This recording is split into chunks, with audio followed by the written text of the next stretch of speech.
Hello friends, അപ്പം ഇന്നത്തെ special ഒരു ഞണ്ട് കറിയാണേ. നമുക്ക് ഇതിലേക്ക് കുറച്ച് മസാല വറുത്തെടുക്കണം. അപ്പോൾ എന്താ, ഒരു 10 വറ്റൽമുളക് എടുത്തിട്ടുണ്ട്, പിന്നെ ഒരു 1/2 സ്പൂൺ മല്ലിയാണ് എടുത്തിരിക്കുന്നത്. ഇതൊക്കെ കഴുകി ഉണക്കി വെച്ചിരിക്കുന്നതാണ് കേട്ടോ. അപ്പം ഇത് പെരിഞ്ജീരകം ഒരു 1/4 സ്പൂൺ എടുത്തിട്ടുണ്ട്. അത് നമ്മളൊരു പാൻ വെച്ചിട്ട് അതിലേക്ക് ഇത്തിരി ഒരു ഓയിൽ ആഡ് ചെയ്ത് കൊടുക്കുന്നുണ്ട്. എന്നിട്ട് നമ്മൾ മല്ലി ഇട്ട് കൊടുത്തു, പിന്നെ പെരിഞ്ജീരകവും കൂടി ഇട്ട് കൊടുത്ത് നല്ലതുപോലെ ഒന്ന് റോസ്റ്റായിട്ട് വരട്ടെ. അതൊന്ന് റോസ്റ്റായി വന്നു കഴിയുമ്പോഴത്തേനുമാണ് നമ്മൾ എടുത്തു വെച്ചിരിക്കുന്ന മുളക് ഇട്ട് കൊടുക്കേണ്ടത്. മുളക് ആദ്യം തന്നെ ഇട്ട് കഴിഞ്ഞാൽ പെട്ടെന്ന് കരിഞ്ഞു പോകും, അതുകൊണ്ടാണ് കേട്ടോ.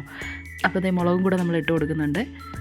എന്നിട്ട് നല്ല കണക്ക് ആ മുളകൊന്ന് മൂത്ത് വരണം, അതുവരെ നന്നായിട്ടൊന്ന് ഇളക്കി കൊടുക്കാം.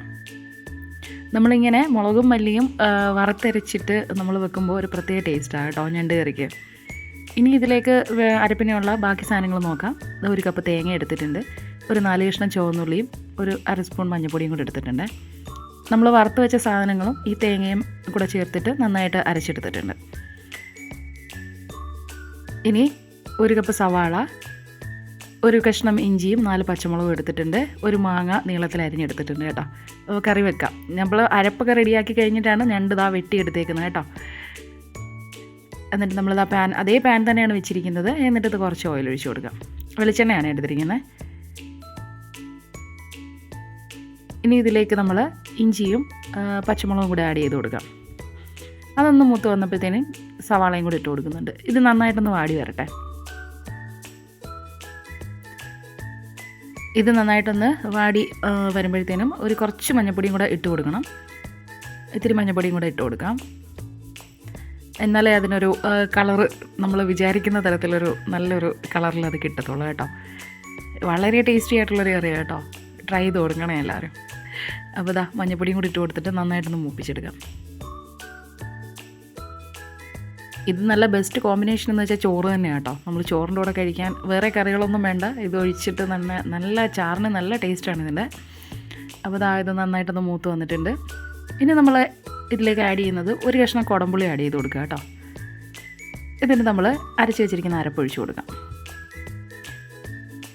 പിന്നെ അരപ്പെടുത്ത് വെച്ച ബൗളിൽ തന്നെ അത് കുറച്ച് വെള്ളവും കൂടെ ആഡ് ചെയ്തിട്ട് അത് കഴുകി ഒഴിക്കുന്നുണ്ട്.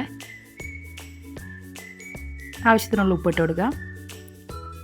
എന്നിട്ട് നമ്മൾ എടുത്ത് വെച്ചിരിക്കുന്ന മാങ്ങയും കൂടി ഇട്ട് കൊടുക്കുക.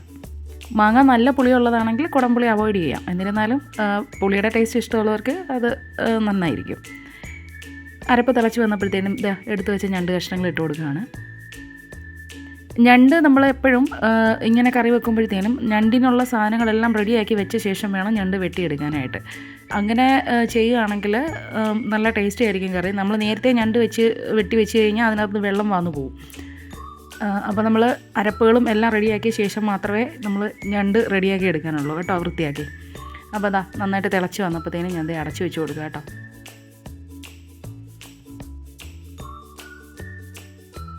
ഒരു 10 മിനിറ്റ് കഴിഞ്ഞപ്പോഴത്തേനും നമ്മുടെ കറി നല്ല അടിപൊളിയായിട്ട് കുറുകി വന്നിട്ടുണ്ട്. നല്ല മണമാണ് കേട്ടോ. പെരിഞ്ജീരകത്തിൻ്റെയും വറുത്ത മുളകിൻ്റെയും ഒക്കെ നല്ലൊരു മണമാണ്. അപ്പോൾ കറി നല്ല സെറ്റായിട്ടുണ്ട്. ഇനി നമ്മളിതിലേക്ക് ചുവന്നുള്ളിയും കടുകും അത് കണക്കിന് കറിവേപ്പിലയും വറ്റൽമുളകും കൂടെ വറവിട്ട് കൊടുക്കുക കേട്ടോ. ഇനി കുറച്ച് നേരം ഒന്ന് അടച്ച് വെച്ചേക്കണേ. അത് കഴിഞ്ഞിട്ടൊന്ന് ഇളക്കി എടുത്ത് കഴിഞ്ഞാണ്ടല്ലോ നല്ല ടേസ്റ്റി ആയിട്ടുള്ള ഞണ്ട് കറി റെഡിയാണ് കേട്ടോ. ചോറിൻ്റെ ഒപ്പവും ബാക്കി അപ്പം ആണെങ്കിലും കപ്പയുടെയൊക്കെ ഒപ്പം നല്ലതാണ്. എന്നിരുന്നാലും ചോറിൻ്റെ കൂടാണ് എനിക്ക് ഏറ്റവും ഇഷ്ടം കേട്ടോ. അപ്പോൾ ഇന്നത്തെ വീഡിയോ ഇത്രയേ ഉള്ളൂ. സപ്പോർട്ട് ചെയ്യുക, ഷെയർ ചെയ്യുക, സബ്സ്ക്രൈബ് ചെയ്യുക.